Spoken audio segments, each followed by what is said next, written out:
Hello everyone, welcome to this lecture.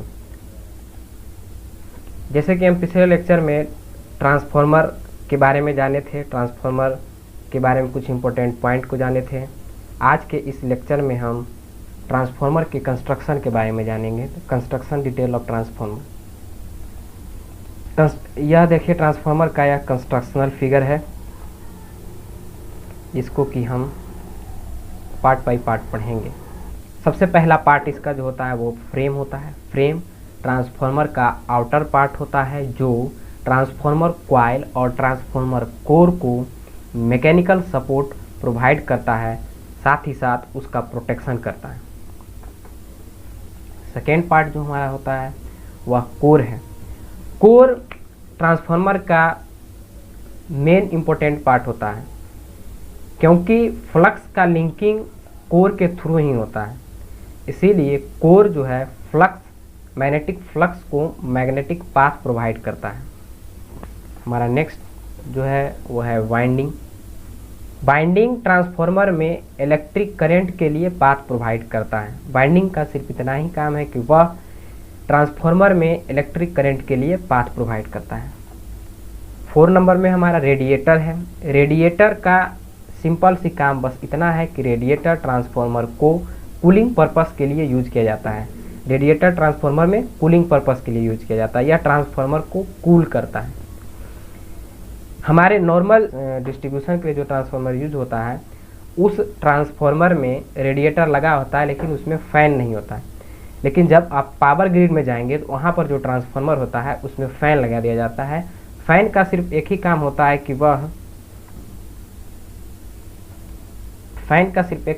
कि वह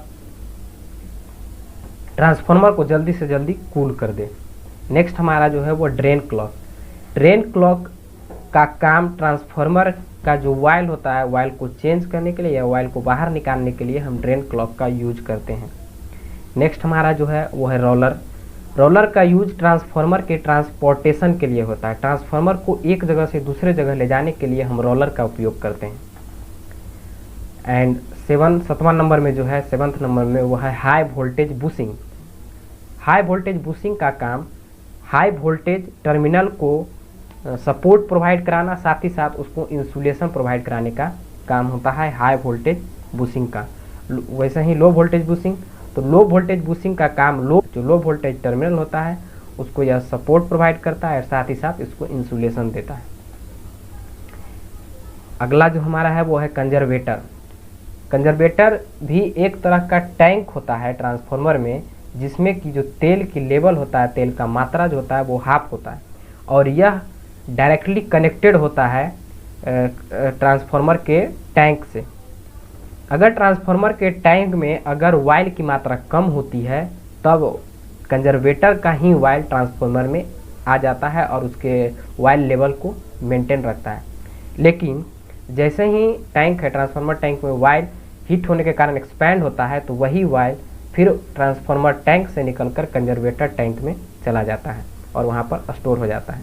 इसीलिए कंजर्वेटर टैंक जो होता है उसको हाफ फील्ड किया जाता है, फुल फील्ड नहीं किया जाता, हाफ या पार्शियली फील्ड रहता है।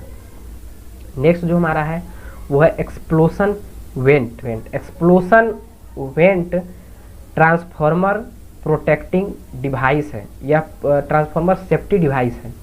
इसका उपयोग जब ट्रांसफार्मर का प्रेशर हाई हो जाता है तो उस प्रेशर को रिलीज करने के लिए हम एक्सप्लोशन वेंट का उपयोग करते हैं।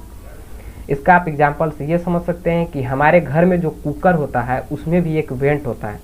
अगर किसी कंडीशन में कुकर का सीटी या तो ब्लॉक हो जाता है, जिसके कारण क्या होता है कि कुकर का जो प्रेशर है वो हाई हो जाता है, तो उस प्रेशर के कारण कुकर फट सकता है। लेकिन अगर उसमें एक एक्सप्लोशन वेंट लगा हुआ होता है, जो कि वह वेंट जो होता है वो लीक कर जाता है, लीक करने के कारण वहाँ का जो प्रेशर है, जो कुकर का प्रेशर है, वो प्रेशर निकल जाता है, रिलीज हो जाता है, जिसके कारण जो है वो कुकर बच जाता है। उसी तरह ट्रांसफार्मर का प्रेशर को कम करने के लिए एक्सप्लोशन वेंट का उपयोग किया जाता है। हमारा नेक्स्ट जो है वो ट्रांसफार्मर वायल है। ट्रांसफार्मर वायल ट्रांसफार्मर को कूलिंग प्रोवाइड करने के लिए यूज भी किया जाता है और साथ ही साथ इसको इंसुलेशन के लिए यूज किया जाता है। ट्रांसफार्मर वायल का जो टेम्परेचर होता है वो हाई टेम्परेचर को यह स्टेबल कर सके, इस तरह का वायल इसमें डाला जाता है। जो ट्रांसफार्मर में वायल डाला जाता है, वैसे तो इसके बारे में आगे हम बहुत अच्छे से डिस्कस करेंगे, वैसे थोड़ा सा बताते हैं कि ट्रांसफार्मर वायल का जो फ्लेमिंग कैपेसिटी होता है, जो जलने का उसका ज्वलनशील पॉइंट होता है वो हाई होता है, और यह जो होता है वो हाई टेम्परेचर को बियर कर सकता है, और इसका उपयोग ट्रांसफार्मर के कूलिंग पर्पस के लिए किया जाता है और साथ ही साथ इंसुलेशन के लिए। हमारा नेक्स्ट जो है वो बकज रिले है। यह एक रिले है, यह एक गैस ऑपरेटिंग रिले है जिसका उपयोग ट्रांसफार्मर में किसी भी तरह का इंटरनल फॉल्ट होता है तो उसको सेंस करने के लिए किया जाता है। बकज रिले जो है ट्रांसफार्मर में किसी भी तरह का इंटरनल फॉल्ट होता है उसको सेंस करता है, और सेंस कर सिग्नल जो है वो सर्किट ब्रेकर को देता है, और सर्किट ब्रेकर लास्ट में ट्रांसफार्मर को ट्रिप कर देता है, जिसके कारण जो भी फॉल्ट होता है वहीं पे ख़त्म हो जाता है। तो बकज रिले का सिंपली सी काम बस इतना है कि यह ट्रांसफार्मर के किसी भी तरह का इंटरनल फॉल्ट होगा उसको सेंस करेगा। नेक्स्ट हमारा जो है वो टेम्परेचर गेज है। तो ट्रांसफार्मर में टेम्परेचर गेज दो तरह का होता है, एक OTI होता है, एक WTI होता है। एक OTI का मतलब हुआ वाइल टेम्परेचर इंडिकेटर, और WTI का मतलब हुआ बाइंडिंग टेम्परेचर इंडिकेटर। इस दोनों के मदद से हम वाइल का टेम्परेचर को देखते हैं, यह इंडिकेट करता है, जिसके कारण हम बाहर से ही देख लेते हैं कि वाइल का टेम्परेचर क्या है, और साथ ही साथ बाइंडिंग के टेम्परेचर क्या है उसको भी हम टेम्परेचर गेज के थ्रू देख लेते हैं। हमारा नेक्स्ट और सबसे लास्ट पार्ट जो इसका है वो है ब्रीदर। ब्रीदर का उपयोग ट्रांसफार्मर में एयर को भेजने के लिए किया जाता है, एयर को उसमें इंट्रोड्यूस करने के लिए किया जाता है ट्रांसफार्मर में। और वैसा इसका मेन काम होता है कि जो एयर ट्रांसफार्मर में इंट्रोड्यूस हो उसको मॉइस्चर फ्री कर दे, उसको डस्ट फ्री कर दे, मतलब सिंपली उसको प्यूरिफाई कर दे, ताकि जो एयर है वो मॉइस्चर लेस और डस्ट लेस हो जाए, जिसके कारण कि हमारा जो वायल है वह वायल ख़राब ना हो, वायल में किसी भी तरह का इम्प्योरिटीज ना आ जाए, इसलिए हम ब्रीदर का उपयोग करते हैं। ब्रीदर में मेनली सिलिका जेल का उपयोग किया जाता है, वैसे इसको हम आगे डिस्कस करेंगे पार्ट बाई पार्ट। तो आज सबसे पहला था वो फ्रेम था, तो जैसा कि हम बताए थे उसी के अनुसार इसको हम पढ़ देते हैं कि it is most outer part of transformer. यह ट्रांसफार्मर का सबसे बाहरी पार्ट होता है जो कि ट्रांसफार्मर को प्रोटेक्ट करता है, ट्रांसफार्मर कोर और ट्रांसफार्मर कॉइल को, और साथ ही साथ मैकेनिकल सपोर्ट देता है जितना भी उसका एसेसरीज है। नेक्स्ट हमारा जो है वो प्राइमरी बाइंडिंग। बाइंडिंग में सबसे पहला जो है वो प्राइमरी बाइंडिंग होता है। तो ट्रांसफार्मर का वैसा बाइंडिंग जो इनपुट से कनेक्टेड हो या जो सप्लाई से कनेक्टेड हो, उस बाइंडिंग को हम प्राइमरी बाइंडिंग कहते हैं, और उसको हम रिप्रेजेंट करते हैं N1 से। प्राइमरी बाइंडिंग को ट्रांसफार्मर में N1 से रिप्रेजेंट किया जाता है। सेकेंडरी बाइंडिंग, तो सेकेंडरी बाइंडिंग ट्रांसफार्मर का वैसा बाइंडिंग होता है जो लोड से कनेक्टेड होता है, और इसको हम रिप्रेजेंट करते हैं N2 से। इसका जो नंबर ऑफ टर्न होता है उसको हम N2 से रिप्रेजेंट करते हैं। जैसे कि यहाँ पर फिगर में दिख रहा है, N1 जो है वो प्राइमरी बाइंडिंग है और N2 जो है वो सेकेंडरी बाइंडिंग है। N1 देखिए यहाँ पर सोर्स के साथ कनेक्टेड है, इसलिए यह प्राइमरी बाइंडिंग है। यहाँ पर N2 देखिए, N2 जो है वो लोड से कनेक्टेड है, इसलिए यह सेकेंडरी बाइंडिंग है। N1 जो है वो number of turn off primary binding है, और N2 जो है वो number of turn off conductor in secondary binding है। नेक्स्ट हमारा जो है हाई वोल्टेज बाइंडिंग और low voltage binding. High voltage binding वैसा बाइंडिंग होता है ट्रांसफार्मर में जिसमें कि नंबर ऑफ टर्न ज़्यादा होता है, उस बाइंडिंग को हम हाई वोल्टेज बाइंडिंग कहते हैं। मतलब ट्रांसफार्मर बाइंडिंग का वैसा बाइंडिंग जिसमें कि नंबर ऑफ टर्न ज़्यादा होता है उसको हम हाई वोल्टेज बाइंडिंग कहते हैं, और ट्रांसफार्मर के अंदर वैसा बाइंडिंग जिसमें कि नंबर ऑफ टर्न कम होता है उसको हम लो वोल्टेज बाइंडिंग कहते हैं। तो जब नंबर ऑफ टर्न N1 अगर ग्रेटर होगा N2 से, तब प्राइमरी बाइंडिंग जो होगा वो हाई वोल्टेज बाइंडिंग होगा, और सेकेंडरी बाइंडिंग जो होगा वो लो वोल्टेज बाइंडिंग होगा।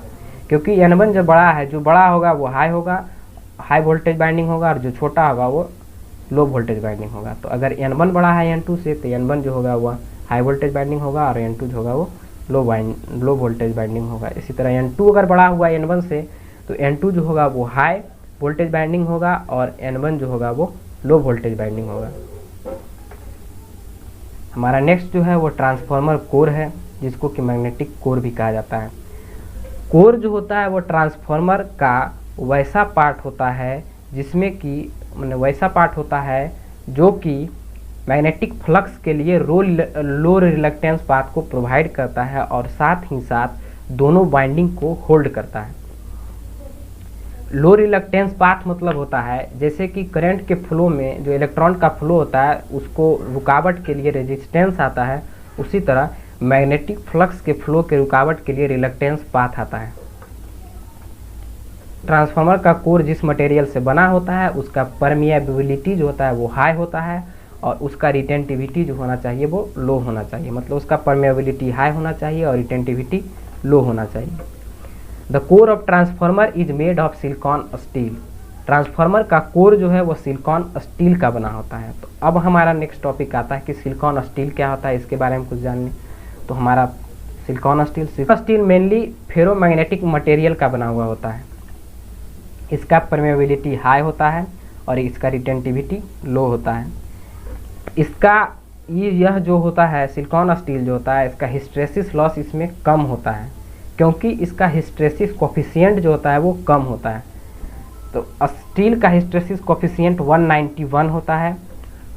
अगर किसी भी स्टील में 4 से 5% अगर सिलिकॉन हम मिला देते हैं तो वह स्टील का कंडक्टिविटी जो है वो घट जाता है, जिसके कारण उसमें ईडी करंट लॉस जो है वो कम हो जाता है। वही लिखा गया है कि about 4 to 5% of silicon is added to a steel, मतलब कि 4 से 5% अगर सिलिकॉन को हम स्टील में ऐड करते हैं तब उसका conductivity and that conductivity of steel is decreases, तब उसका जो कंडक्टिविटी होता है वो डिक्रीज कर जाता है, जिसके कारण जिसके कारण ED current loss is reduce, जिसके कारण क्या होता है कि ईडी करंट जो होता है वो रिड्यूस कर जाता है। तो नोट पॉइंट में है कि entire iron loss in transformer occur in core of the transformer. Iron loss जो होता है मेनली ट्रांसफार्मर में वह ट्रांसफार्मर के कोर में होता है। जितना भी आयरन लॉस होता है ट्रांसफार्मर में वह ट्रांसफार्मर के कोर में होता है। Core of transformer is laminated in order to reduce eddy current loss. Transformer के कोर को हम लेमिनेट करते हैं ताकि ईडी करंट लॉस जो है उसको हम कम से कम करें। In transformer thickness of lamination is inversely proportional to frequency.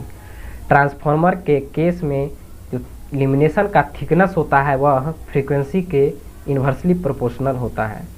यहाँ पर टी जो है वो थिकनेस ऑफ लेमिनेशन है और एफ जो है वो सप्लाई फ्रीक्वेंसी है। Between lamination of transformer insulation material provide like paper and वर्निश।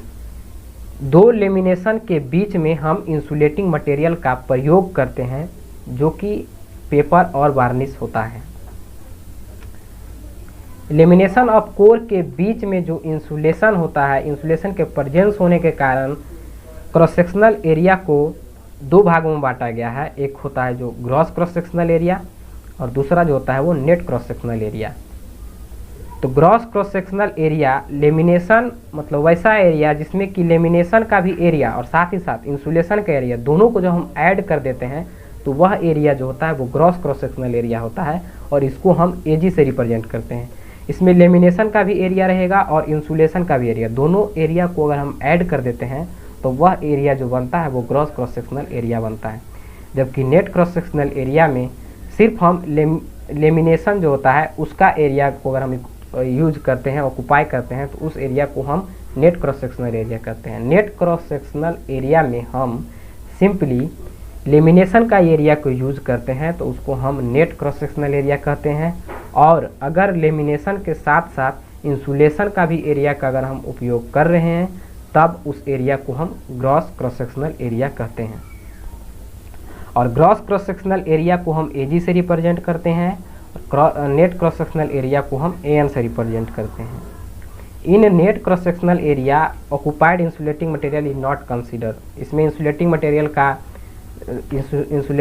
का एरिया का हम उपयोग नेट क्रॉस सेक्शनल एरिया में नहीं करते हैं। इन transformer core magnetic flux pass through only net cross sectional area. जो मैग्नेटिक फ्लक्स जो पास करता है वह सिर्फ नेट मैग्नेटिक एरिया से ही पास करता है। मैग्नेटिक फ्लक्स जो भी पास करता है ट्रांसफार्मर में वह नेट क्रॉस सेक्शनल एरिया से पास करता है, ग्रॉस क्रॉस सेक्शनल एरिया से पास नहीं करता है। मतलब कि इंसुलेशन मटेरियल के बीच में मैग्नेटिक फ्लक्स पास नहीं करता है। Net cross sectional area is less than gross cross sectional area. Net cross sectional area जो होता है वो ग्रॉस क्रॉस सेक्शनल एरिया से कम होगा। ये तो नॉर्मल सी बात है कि जब ग्रॉस क्रॉस सेक्शनल एरिया में नेट क्रॉस सेक्शनल एरिया का तो यूज़ कर ही रहे हैं, साथ ही साथ हम इंसुलेटिंग मटेरियल का भी एरिया का यूज़ कर रहे हैं, तो ग्रॉस का वैल्यू तो बड़ा ही होगा नेट से। इसी के अनुसार जैसे AG is greater than AN होता है। अब हमारा नेक्स्ट टॉपिक जो है वो स्टैकिंग फैक्टर है कि स्टैकिंग फैक्टर क्या होता है। तब net cross section area divided by gross cross section area या the ratio of net cross section area और gross cross section area is called stacking factor. मतलब नेट क्रॉस सेक्शन एरिया और gross cross section area का ratio जो हमें मिलता है उसको हम स्टैकिंग फैक्टर कहते हैं, जिसको कि K के द्वारा रिप्रेजेंट किया जाता है। स्टैकिंग फैक्टर का फॉर्मूला होगा नेट क्रॉस सेक्शन, x का मतलब होता है क्रॉस सेक्शन एरिया, इसको AN से रिप्रेजेंट किए, divided by gross cross section area AG।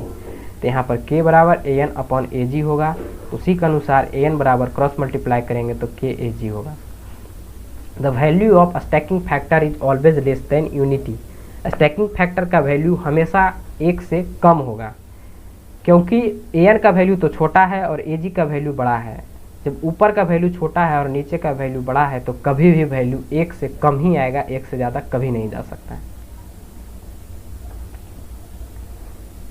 Note में है कि magnetic flux pass through only net cross section area of the core. अभी पीछे ही बताए हुए थे कि मैग्नेटिक फ्लक्स जो होता है सिर्फ नेट क्रॉस सेक्शन एरिया से पास करता है। इसीलिए यहाँ पर फ्लक्स जो है flux equal to B into AN, जहाँ पर AN के को हम K AG लिखते हैं, यहाँ पर फ्लक्स का वैल्यू हो जाएगा BK AG। यहाँ पर स्टैकिंग फैक्टर जो है डिपेंड करता है थिकनेस ऑफ लेमिनेशन से। लेमिनेशन के थिकनेस पर स्टैकिंग फैक्टर का वैल्यू डिपेंड करता है और इसका वैल्यू का रेंज जो होता है वो 0.5 टू 0.95 होता है। अगर रेंज पूछेगा स्टैकिंग फैक्टर का तो 0.5 टू 0.95 देंगे। अगर रेंज नहीं पूछा, सिर्फ स्टैकिंग फैक्टर का वैल्यू पूछा, तब इसका वैल्यू 0.95 देंगे। अगला टॉपिक जो हमारा है वो कोर स्टैगरिंग है कि कोर स्टैगरिंग क्या होता है। तो जब हम सारे लेमिनेशन को बंच कर देते हैं, एक जगह पर अगर सारे लेमिनेशन को बंच कर देते हैं तो उस प्रोसेस को हम स्टैगरिंग कहते हैं। तो यह था हमारा आज का लेक्चर। इसमें हम कंस्ट्रक्शन का हाफ पार्ट को देख लिए हैं। वीडियो बड़ा ना हो जाए इसके चलते हम पूरा कंस्ट्रक्शन को एक वीडियो में नहीं देख रहे हैं, आधा कंस्ट्रक्शन को हम नेक्स्ट वीडियो में देखेंगे। तो नेक्स्ट वीडियो में कंस्ट्रक्शन का पार्ट 2 होगा और साथ ही साथ इसका वर्किंग प्रिंसिपल होगा। हंसते रहिए, मुस्कुराते रहिए, हमारे चैनल को लाइक करिए, सब्सक्राइब करिए, शेयर करिए। अगर आपको अच्छा लगता है तब ज़्यादा से ज़्यादा लोग को फॉरवर्ड करिए।